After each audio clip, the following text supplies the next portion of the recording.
Hello and welcome to Lesson 4 of the Handwriting Academy.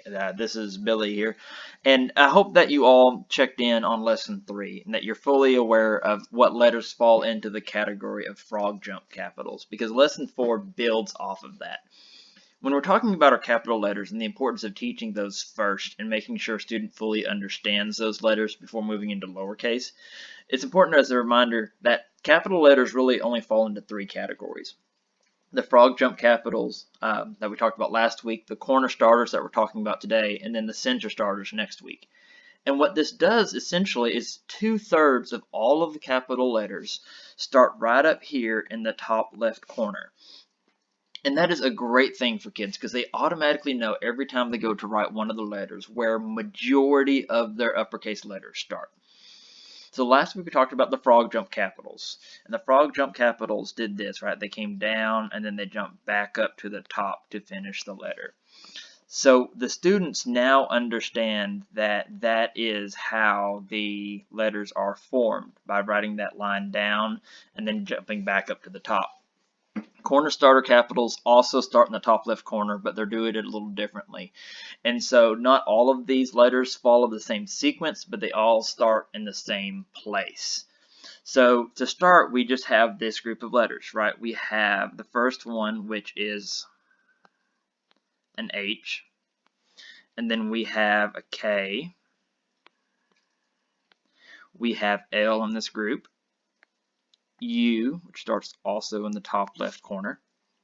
We have V, and then with V we have W.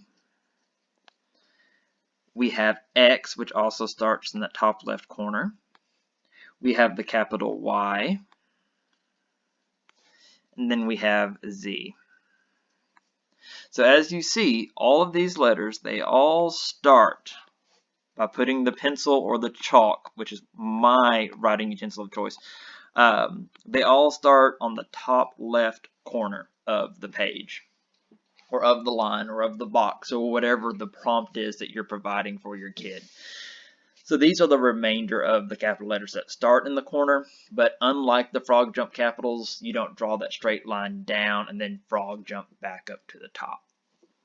And since this is a real quick category, I wanted to touch base on why I use chalk and why I decided to use the chalkboard as a visual representation for my writing.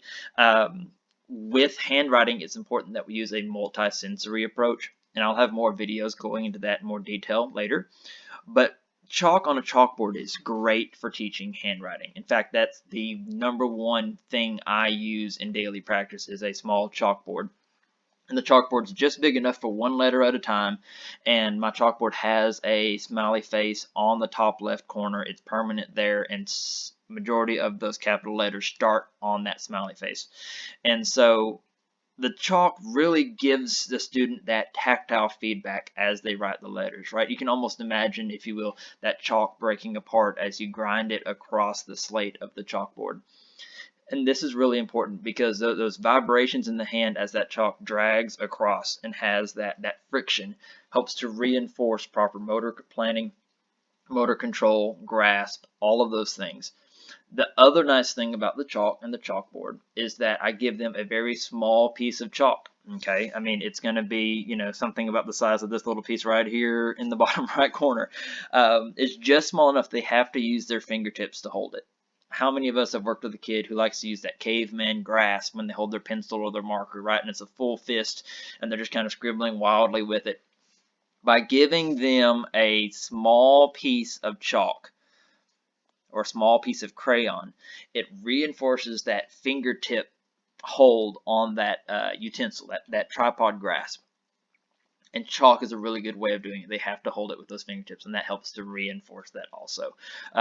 Again, I was just kind of touching base on that there. I'll have another video fully outlining my different activities I use the chalk and chalkboard, but this is our corner starter capital video for the day. I hope you found it very informative, and I will see you next time as we talk about center starter capitals.